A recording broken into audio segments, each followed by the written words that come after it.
So Elijah Cummings unfortunately died today, and it's really, I have to say, it's pathetic and sad to see what the media has done with his death. Cummings had a long and storied career, but the media has eulogized him primarily as a Trump critic or target of Trump criticism, as if something that only came up. For Elijah Cummings, this only the last couple of years of his life had anything to do with Trump at all. And so, but they've decided that's going to define him, as if that's the most significant thing about him. So look at some of these headlines from the Washington Post. Representative Elijah Cummings, Democratic leader and regular Trump target, dies at 68. CNN says Representative Elijah Cummings, key figure in Trump investigations, dies at 68. The Independent says Elijah Cummings' death. Senior Democrat at center of Trump impeachment probe dies, age 68. This is what their Trump obsession has wrought. They have minimized him into Trump target, figure in Trump impeachment. It all revolves around Trump for these people. Everything revolves around Trump. Even the obituary now of Elijah Cummings, who'd been in public life for 40 years.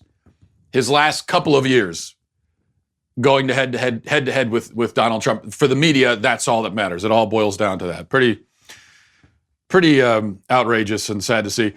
Okay, so what I want to start with today, on this show today, we're going to take a step away from politics, sort of, and talk about a few interesting things that obviously have political implications, because everything does, but are much deeper and more important, I think. And we're going to start with a fascinating article written by somebody who interviewed over 5,000 biologists and asked them, when does life begin? And there was a 96% consensus, almost unanimous. 96% of the biologists gave an answer, and the 96% agreed. And we're going to look at what their answer is and what they agreed on in just a minute. But first, a word from Ancestry DNA. I think it's not just a nice little bit of information or a bit of trivia to know where you're from, what your ancestry is. It is crucial to understanding yourself, understanding your family, where you come from, what you're all about. That's what Ancestry DNA is all about. Ancestry DNA gives you so much more than just the places where you're from. Ancestry connects you to the places in the world where your story started, using precise geographical details and clear-cut historical insight. So it gives you the whole story. It tells you sort of the story about yourself and about your family. You can even trace your ancestors' journeys over time, following how and why your family moved from place to place. It really is fascinating to think. Think about all of the things that had to happen throughout history in order for you to come into existence. Think about all through all that time as your ancestors and your family have been moving from place to place and meeting different people, and think about all those different movements and meetings that had to happen. What are the chances that all of that would happen to make you? One in a trillion probably, yet it happened. And to amplify your results, you can start a free trial on Ancestry and build a tree so your ancestors become more than just a name. They've combined DNA results with over 100 million family trees and billions of records to give you more insight into your genealogy and origins. I have my Ancestry kit ready to go. I'm going to send it in. Doesn't take very long to get the results back. I'm looking forward to finding out. I'm hoping that I am a Viking. I'm hoping I'm at least 15% Viking. That's what fingers crossed, that's what I'm rooting for. Go to Ancestry.com/Matt today for 20% off your Ancestry DNA kit. That's Ancestry.com/Matt for 20% off your Ancestry DNA kit. Ancestry.com/Matt. Okay, so a guy named Steve Jacobs has an article on the site Quillette. Hardly a bastion of right-wing propaganda, we should say. And the headline of the article is, I asked thousands of biologists when life begins. The answer wasn't popular. And in the article, he talks about his dissertation for his PhD, which involved abortion. And as part of that research, he asked this question. He asked over 5,300 something biologists when life begins. There's more to his paper than that. There's more to the article. You go read the article. It's interesting. It's worth a read. But I want to focus just on this element of it for a moment. This is pretty staggering. Quoting now from Jacobs. He says, I found that 5,337 biologists, 96%, affirmed that a human's life begins at fertilization, with 240, 4%, rejecting that view. The majority of the sample identified as liberal, 89%, pro-choice, 85%, and non-religious, 63%. In the case of Americans who expressed party preference, the majority identified as Democrats, 92%. So 96% of a mostly pro-abortion, non-religious, liberal Democrat biologist sampling say that life begins at fertilization. That is about as powerful of an answer on a question like this that you could possibly hope to expect. Because you have people saying life begins at conception, not for any ideological reason. In fact, the ideology cuts against them. Their ideology pushes them in the other direction. If they were to follow their ideology, they would say, oh no, life doesn't begin at conception. The only reason they're saying this, the only reason is because of what they know about science. They're biologists and they know that, yeah, life begins at conception. The science is clearly undeniable. What occurs there at conception, once conception occurs, you have a distinct, living, biological entity. Now, I'm not a biologist, and I appreciate these biologists saying this, but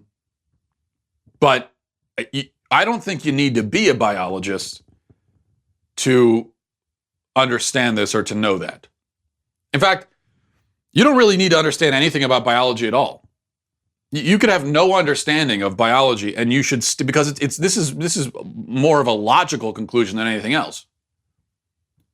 We know that just logically, we know that at conception, you've got something else that has now come into existence. Despite how it's presented by the pro-abortion side, this is not an extension of the woman's body. It's not an organ or a limb or a tumor. It's just not that. It is something separate, something distinct. It is an entity of some kind. We know that. It is a biological entity. I don't think anyone would deny that. Okay, well, now the question is it alive? Okay, well, again, without even getting into the biological specifics, it would seem to me that for any entity that exists, there are only three options. It's either going to be living, inanimate, or dead. Right? Those are the only, there's nothing in between there. Everything that exists, everything that's in this room right now that you can see, is either living, inanimate, or dead. Nothing in between. There are no in-between categories. And so we know that this desk that I'm sitting at, this is inanimate. It's a desk. It's only ever going to be this until it decays and rots away. I mean, you could chop it up and build it into something else, but it's never going to grow on its own into something else. It doesn't breathe. It doesn't consume food. It's not developing or maturing into it's never going to, it's just, this is all it is. The entity in the womb, is it an inanimate object? No, clearly not. Is it dead? Well, no. And if it were dead, then you wouldn't need the abortion in the first place. And so that leaves only living. So it is a living biological entity. And is it human? Well, we know that because it was created by two human beings.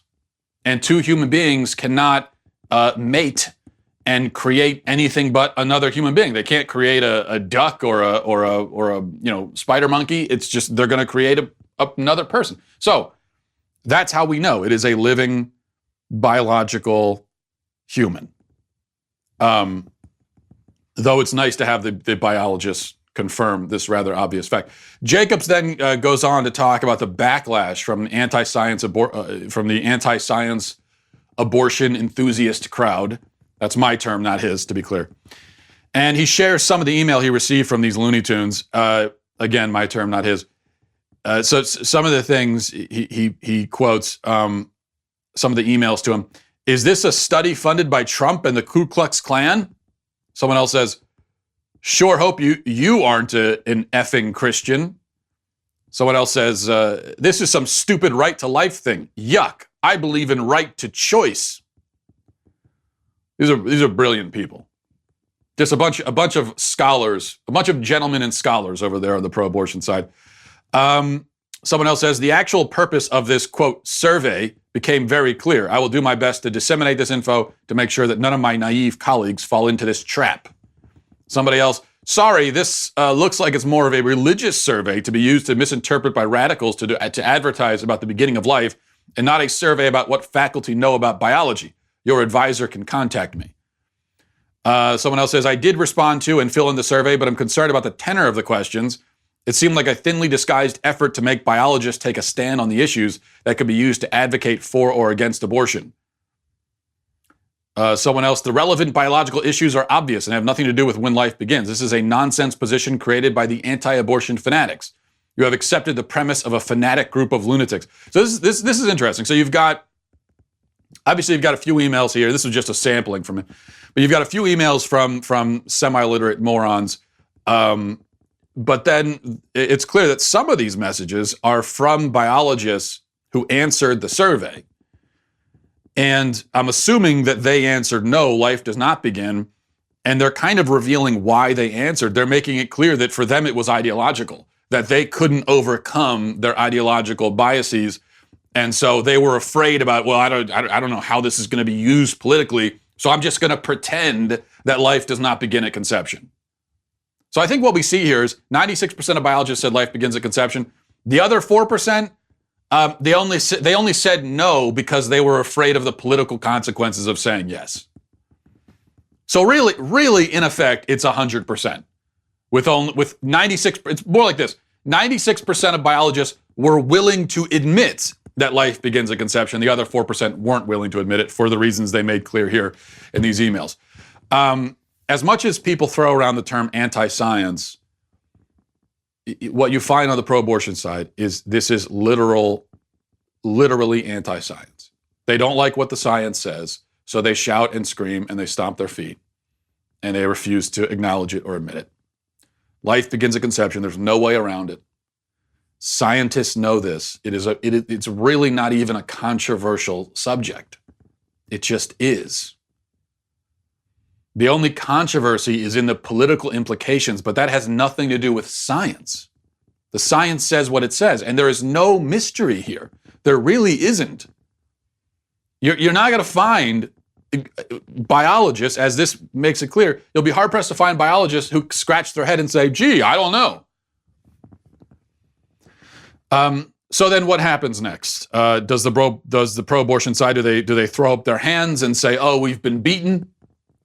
No, if they were honest, they would, but they're not honest, so they don't. So instead, either they'll just continue to claim, despite all evidence, that no, life doesn't begin at conception because I don't want it to, or more likely, they'll try for what appears to be, or what pretends to be, a more nuanced and intelligent, distinction, where they'll say, okay, yeah, the being in the womb is a human being, no way around that, but it's not a person.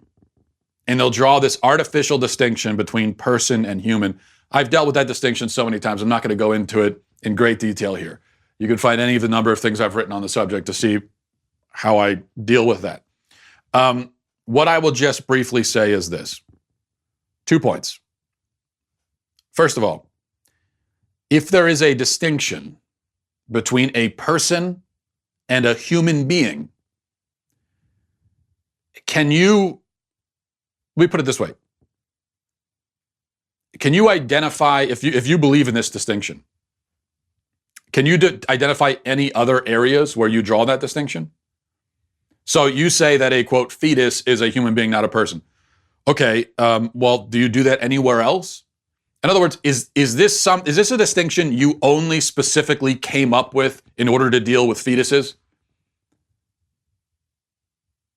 And that's because if that's the case, that's going to make it seem like an ad hoc kind of thing where you just came up with this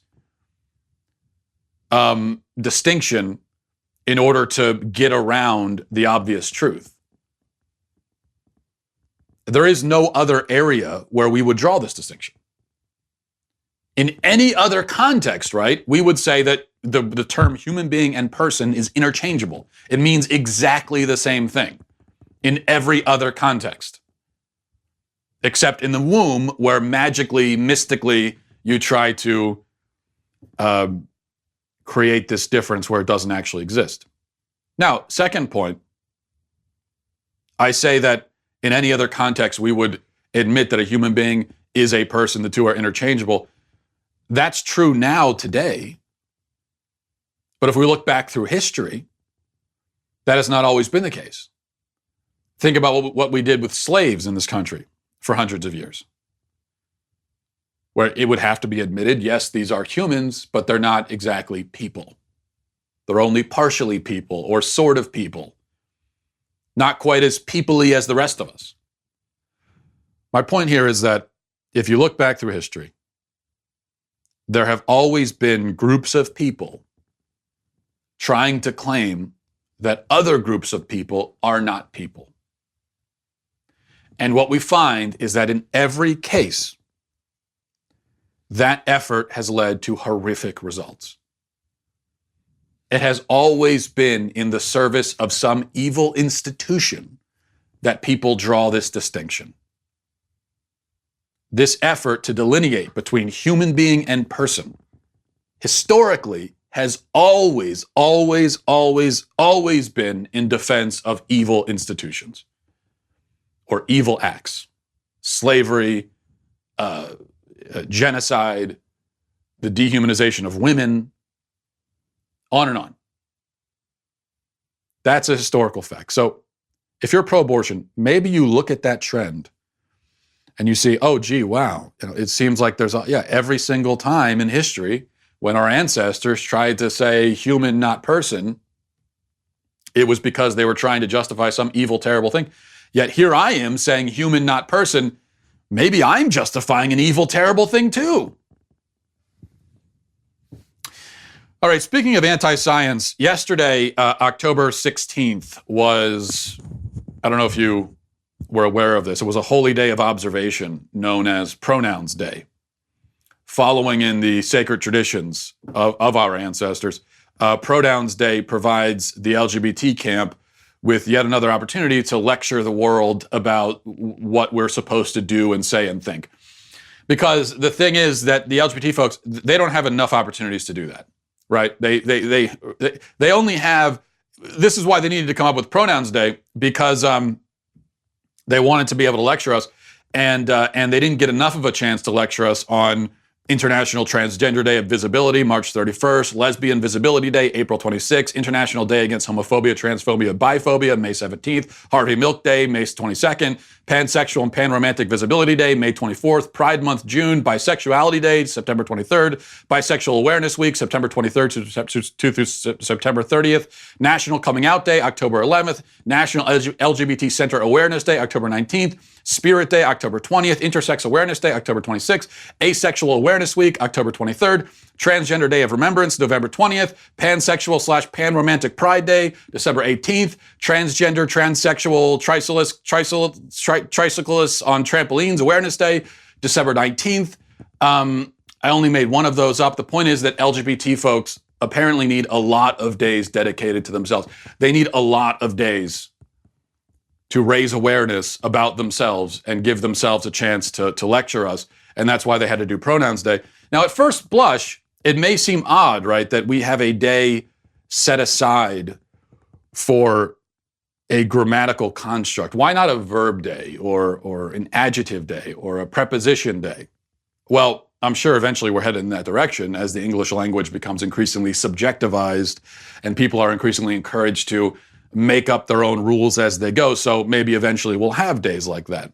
But right now it's Pronouns Day. And there is one advantage of it, is that it might take a whole day for you to learn all of the wild and wacky new pronouns that have been invented out of whole cloth in recent years. It's not just the normal ones.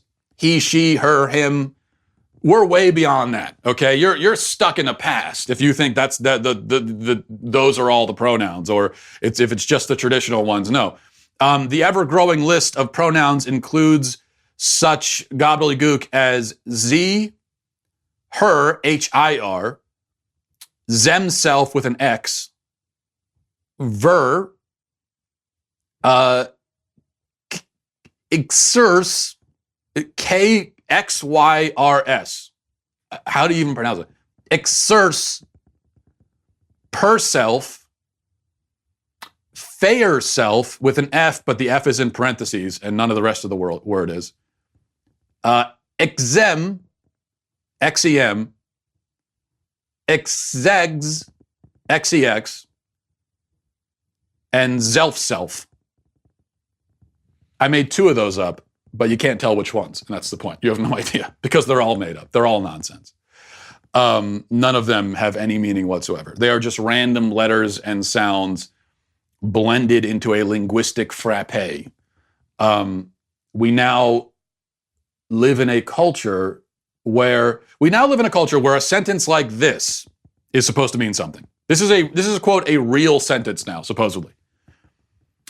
V went to the store with Per and met Zem, and Z got into their car and drove home. What does that mean? There's a store, there's a car, there's going home, but who's going where, who's doing what, who's involved? You have no idea. I have no idea. And I'm the one who just came up with the sentence. Because it's gibberish. It doesn't mean anything. And this is the problem with the whole idea of people claiming their own pronouns. A pronoun, again, is a grammatical construct. It must be deployed according to the laws of grammar, not the individual whims of the person to whom it refers. That's not how grammar works. So, if I am, let's say that I got up and I was standing on this desk. Could be dangerous. I could fall on my head. Which maybe if I did fall on my head, then all this stuff would start making sense to me. I don't know. If I got up and I was standing on this desk, and you wanted to describe what I'm doing, you would say, he is standing on the desk.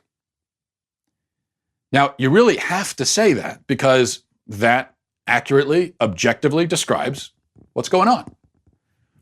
To say she is standing on the desk would be wrong because that would indicate that a biological female is standing on the desk, which is incorrect. If you were to say they are standing on the desk, that's wrong too, because that indicates that more than one person is on the desk when that is not the case. If you were to say Z is standing on the table, that would be wrong too, because that would make it seem like there's some sort of space alien standing on the desk when no, that's not the case at all. So the whole point here is to convey objective reality.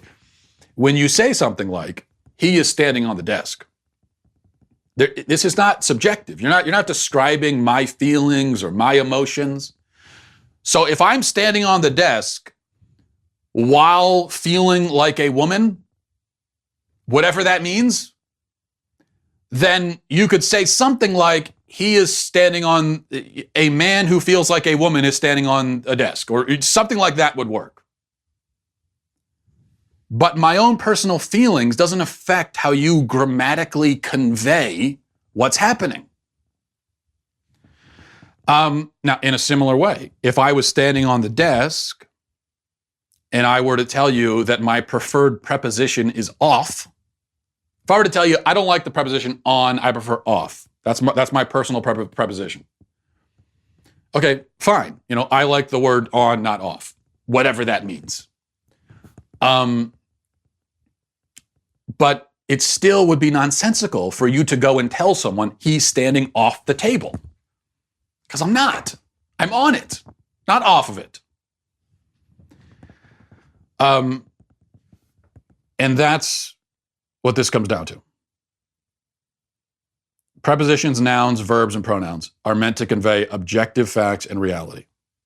If they're not going to perform that function, then they no longer perform any function at all, and meaningful, useful words have been reduced to impotent nonsense. But shouldn't we just be polite and use somebody's preferred pronoun just to, make them feel better? Shouldn't we do that? The answer is no. Okay? No, we don't. I'll tell you why. First, because you don't generally call somebody a pronoun when you're speaking to them. So this whole thing about how it's about being polite and respecting, it's irrelevant most of the time anyway, because you're not, if I'm in the room and you're talking to me, you're not going to say he or him. You're going to talk directly to me. You're going to use my name. And my name can be whatever I want it to be. So yes, your name is totally subjective. It's arbitrary. Your name can be anything. So whatever you say your name is, I'll call you that. It's your name. It could be anything. So if you're a man and you say you want your name to be Sally, then I'll call you Sally. If you're a woman, you want your name to be Fred, you say your name is Fred, I'll call you Fred. Whatever you say your name is. You say your name is Higglyboo, I'll call you Higglyboo. I mean, it doesn't matter. It's your name. It can be anything. But pronouns are more objective than that, and they're also more distant. So you're usually called by a pronoun when you're not physically present for the discussion. So when someone insists on a preferred pronoun, what he's trying to do is he's trying to prevent you from using proper grammar in relation to him when he's not even in the room with you. So he's essentially saying, whenever you refer to me, even if I'm 10,000 miles away, you must abandon the rules of grammar and parrot whatever nonsensical gibberish I assign to you. That's not only arrogant, it's not only absurd, it's arrogant. Arrogant and absurd and arrogant. That's what it is. Why would you even attempt to control the language used when you're not even there? How could it possibly affect you? And the second point, of course, is that using an incorrect pronoun is a lie. It's dishonest. If I say she in reference to a man, I am conveying an untruth, and I am doing so deliberately. And so that is a lie. It might be a lie with good intentions. It might be a lie meant to avoid conflict or whatever, but it's still a lie. And I think it's wrong to lie. But then, okay, but doesn't grammar evolve over time? Maybe this is just the evolution of grammar. Well, yeah, grammar and language does evolve over time, but it evolves according to a coherent set of rules and standards. In fact, that is what evolves, is the rules and standards can evolve, but the point is that they remain rules and standards, which means that they have to remain objective. Not objective in the sense of being immutable and unchangeable, but objective in that they're the same for everybody. And that's not what we're talking about here. We're talking about people making up their own rules individually according to their own feelings and desires. That's not evolution, that's devolution, that's collapse. That is the collapse of language. Language is being destroyed here. It's not changing, it's not being modified or evolved, it is being destroyed. Because if we don't have that agreed set of standards and rules that are the same for everybody when it comes to language, then we can't communicate anymore. Besides, and here's really the main thing. We aren't talking merely about changes in language. That's not what we're talking about. Now, if we all decided to start using the word Zem, X-E-M, however it's pronounced, let's just say Zem, I don't know how it's pronounced. It can be pronounced any way you want, I guess, that's the point. So, this Zem is a made-up pronoun. Well, if we all decided that, you know what, we're going to start using the word Zem instead of him. Okay, we can do that. I think it's a little weird. It's kind of Dr. Seussy, in my opinion, but the word him doesn't always have to be him. If you go somewhere else in the world, they don't have the word him. They have a different word for it. Different languages have their own word for him, and sometimes those words change. Okay, fine. But the LGBT lobby, they aren't asking us to exchange one word for another. Rather, the lobby is demanding, actually, that we pretend to believe in an entire new category of human existence. Zem is not a new word for him. Zem is supposed to be a completely separate sort of person, neither a her nor a him. But nobody can even begin to explain what a Zem is exactly and how it differs from a her or a him. They only say, well, some people identify as Zem. Okay, identify as what? What is that? What does it mean to be a Zem? How did you first discover that you were a Zem? What's the process that you went through to discover that you are a Zem? Describe the experience of discovering that you're a Zem. What does a Zem do differently? What are the biological markers of a Zem? And how does a Zem differ from a Zur or a Zur or Sir or a Vim or a Dabba-Dabba-Doodle Fim or whatever? How does any distinguish between all these different things? But nobody can. No one can provide any coherent answer for any of this, just as I have pointed out many, many, many times, and I'll continue to point out, that nobody can even explain or describe what it actually means for a man to identify as a woman. Man says, I identify as a woman. What do you mean? What exactly do you mean by that? Can't explain it. What is a woman? Can't explain it. I've been asking that question for 8 months. No one has offered an answer. Not one person. I mean, not one leftist, I should say. So this is all nonsense. It doesn't mean anything. And yet we are supposed to timidly cooperate as they mutilate our language and make nonsense out of everything. And I'm just not going to do that. I'm not going to cooperate with that. Because why should I? No, I'm not. No, that's my answer. No. Okay. One other thing before we get to emails. Heartwarming video to play for you today. Things have been a little too serious, so let's lighten the mood. Those Extinction Rebellion idiots, the climate activists who have been stopping traffic all over the Western world, they've especially been wreaking havoc over in the UK. And here's a video from, based on the accents, it looks like this is in London. It's Extinction Rebellion, climate activists, climate alarmists, who are standing on the top of a train, preventing a whole group of people from getting to their jobs so they can feed their family. And here's how that went.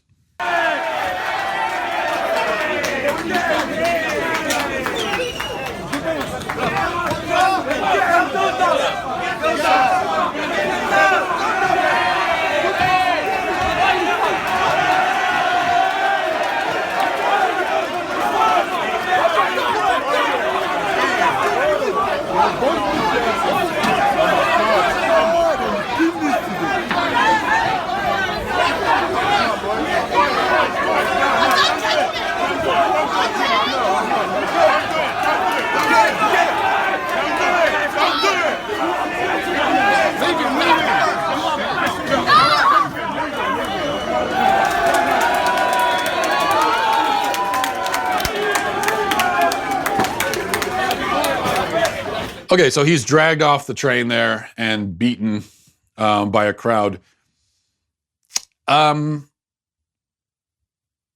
I would never condone violence. However, actually, there's not a however.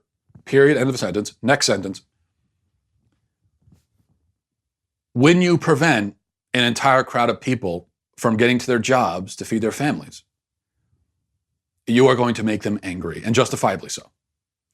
And so whatever happens next is your fault. So I am going to have zero sympathy for you. Zero. That is 100% your fault. It's all on you, totally. You have no right to be doing that. And it just boggles my mind that these people, these climate alarmists, are allowed to continue doing this. How are the police not showing up immediately with buses and just arresting all of these idiots? You can't do this. You can't just stop traffic. Stop people. That's not First Amendment rights there. You have no right to do that. No right. And if the police aren't going to step in immediately and just arrest everybody doing it, which is what they should be doing, then the crowd might get very angry and might take matters into their own hands. And that's on you. I mean, no sane person is going to feel remotely sorry for you.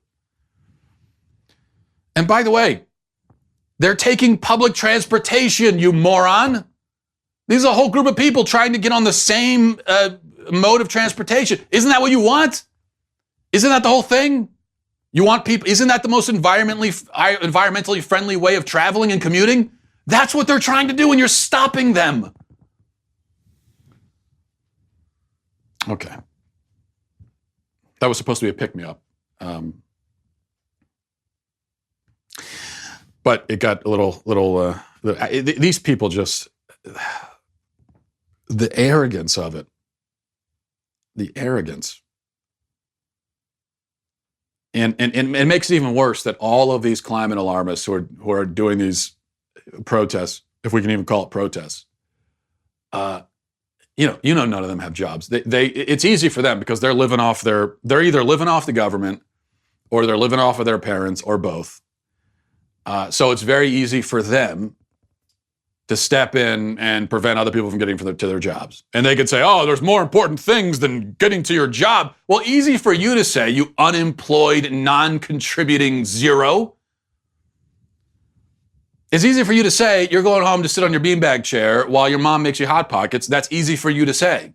The rest of us have families that we have to take care of. I know that concept is foreign to you. Okay, let's go to emails. MattWalshShow@gmail.com says, this is from Kelly, says, I know how much the left speaks of men and women being the same, and there should never be an excuse for men to try to differentiate between the two. So I ask, should women be able to use PMSing as an excuse for being in a bad mood? I feel like this is a great argument that clearly women are different than men. I tried to tell my wife this, and she almost strangled me at the dinner table. You said it at the dinner table. Now that is bold. Just want to know your thoughts. Thanks for being a great voice of my generation. Keep up the excellent work. Kelly, you call me a great voice of our generation, and then you try to get me killed. So there seems to be a contradiction there. I am not going to fall into that trap. And besides, as we have already been through today, this is the year 2019. There's no reason why a man can't PMS. Okay, so your entire premise is transphobic. This is from Steve, says, hi, Matt. Thanks for the great show. Truly appreciate the humor, insight, and intellectual honesty you bring to the table. During your email segment of yesterday's show, I was startled when I heard you mention your daughter's name, your new daughter's name. My wife and I have 7 kids, and our only daughter, you have six boys, huh? Whew.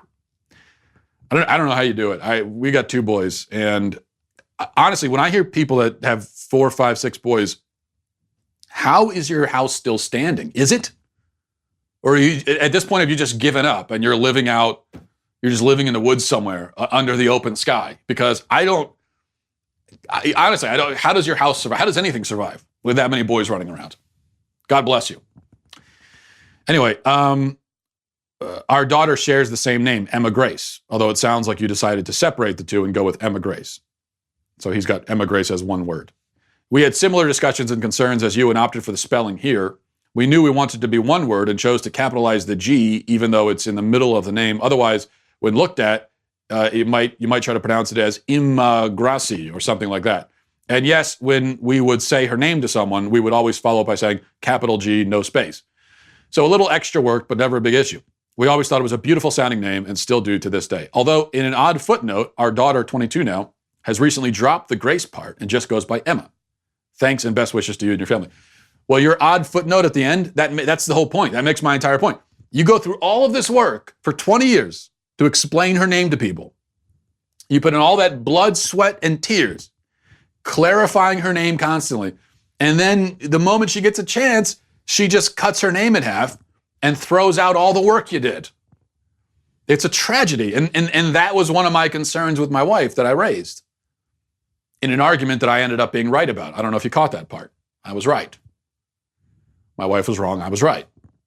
But that was one of my concerns. I figured people are just going to call her Emma anyway, and that's probably what she's going to do for the sake of being, just because it's easier. And all of our work will be for nothing. So that's a tragedy. My condolences to you. From Adam says, well, let's see here. This is from, we'll do that one tomorrow. This one's from Aaron, says, earlier this week, You attempted to place Columbus in historical context in which he lived by claiming that by our modern standards, everyone born before 1970 would be morally unacceptable to us. Specifically, the ideas that land conquest through violence and racism are immoral are very modern notions. Even if that's true, how can you claim to believe in the objective truth of Christianity while still maintaining that historical figures aren't responsible for the evils they've committed if those evils were universally accepted back then? Christ revealed the fullness of truth in 33 AD. The Bible canon was complete in the 5th century. So Columbus and all of the European conquerors would have had full access to the Gospels before they set sail. They had the same gospel we do. They had no excuse for taking land by force or for treating those with different skin as subhuman. Matt, without even realizing it, by attempting to contextualize their actions, you are becoming an apologist for moral relativism. Okay, a few things here. First of all, you bring up the Bible. The Bible does not explicitly condemn invasion and conquest or racism. In fact, in the Old Testament, well, you can make an argument for racism. There are some lines, especially in epistles. There is no Jew or Greek, man or woman in Christ, that sort of thing, which is a condemnation of racism. But here's my point. You take in the Old Testament, in fact, it would seem to explicitly condone invasion and conquest, even command it at various different points. Now, I'm not saying that invasion and conquest is actually consistent with biblical teaching. I'm not saying that slavery and racism is consistent with biblical teaching. I'm just saying that on first reading, it may not have been immediately obvious to people a long time ago that the Bible forbids it, because it doesn't explicitly forbid it. It doesn't come out at any point and say, in very clear terms, stop doing this stuff. Now, we get to those prohibitions in a more roundabout way. For example, that verse from Paul that I just paraphrased. We today now see that as something that speaks very much to the issues of slavery and racism. And I think it does, but my point is just that for a long time, that's not how people read it.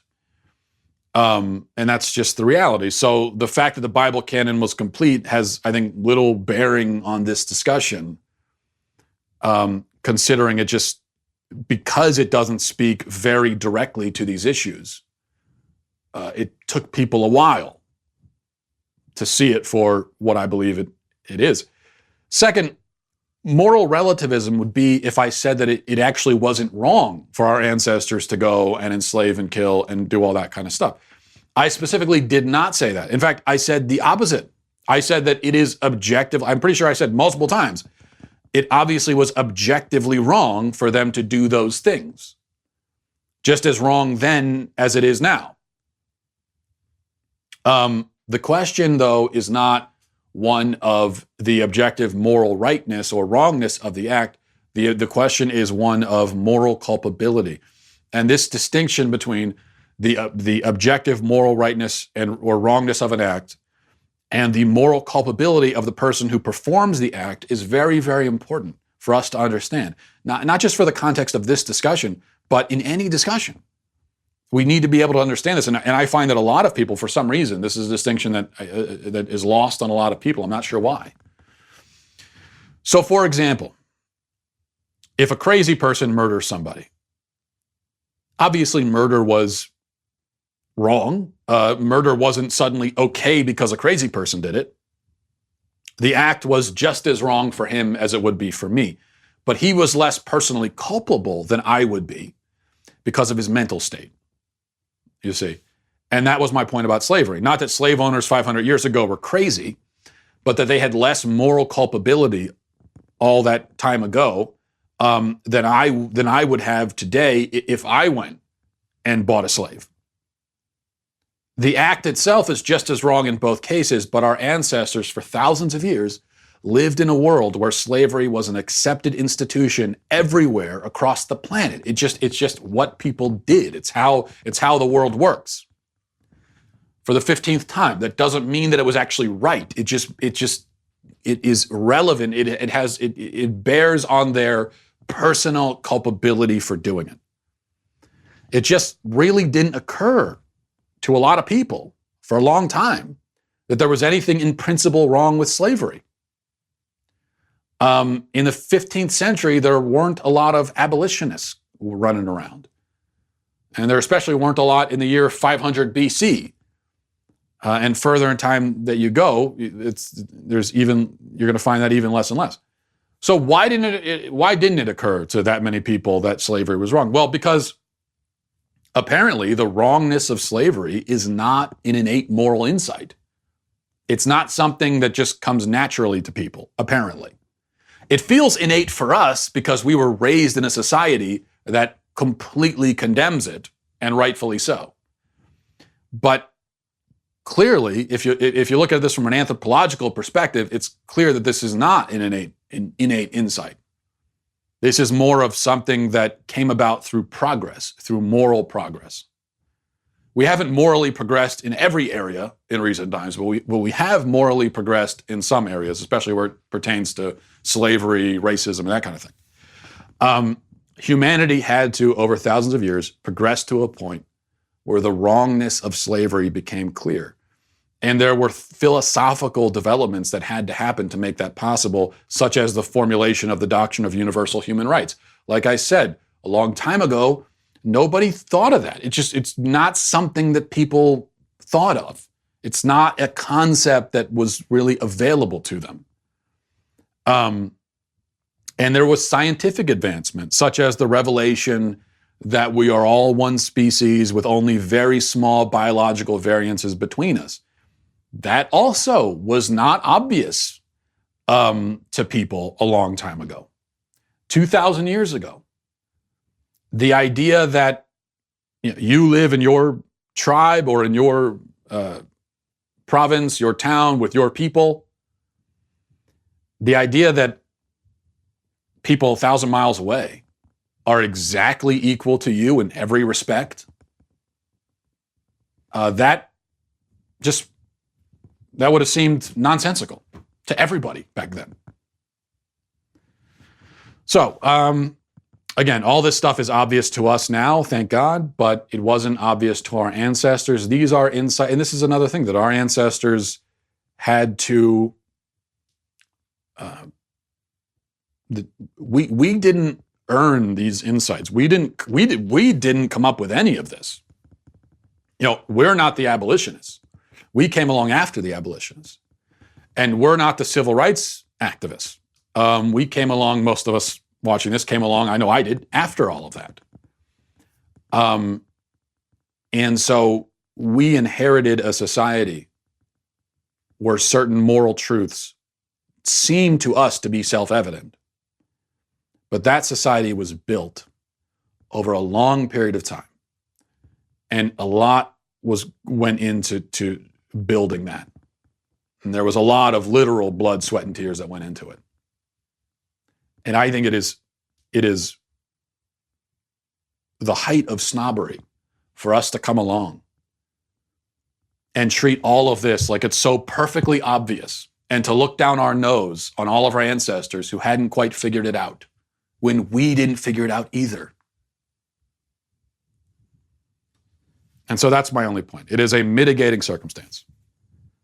And so, yes, well, I would say that something like slavery, always evil, but the people who engaged in it 500 years ago, 1,000 years ago, 2,000 years ago, they simply do not have the same moral guilt that you and I would, for all the reasons that I've tried to explain. Okay, and last thing I'll say is, like I said when we talked about this, you either have to agree with me on this, or what's the implication of disagreeing with me? The implication, because what's the only other option? Either I'm right about this and the moral guilt is mitigated, or almost everybody who existed throughout history up until very recently, they were all a bunch of utter complete scumbags with almost no redeeming moral qualities. And that, you talk about a simplistic way of looking at the world, not only that, but a very reductive, insulting way of looking at the world. I'm not willing to look at the world like that, or to look at our ancestors like that. And I also think it's just factually incorrect. Okay. We'll leave it there. Thanks, everybody, for watching. Godspeed.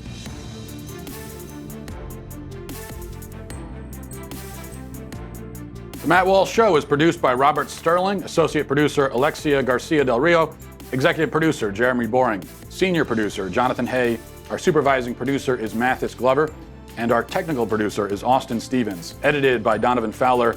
Audio is mixed by Mike Coromina. The Matt Walsh Show is a Daily Wire production. Copyright Daily Wire 2019. Hey everybody, it's Andrew Klavan, host of The Andrew Klavan Show. You know, some people are depressed because the American Republic is collapsing, the end of days is approaching, and the moon has turned to blood. But on The Andrew Klavan Show, that's where the fun just gets started. So come on over to The Andrew Klavan Show and laugh your way through the apocalypse with me, Andrew Klavan.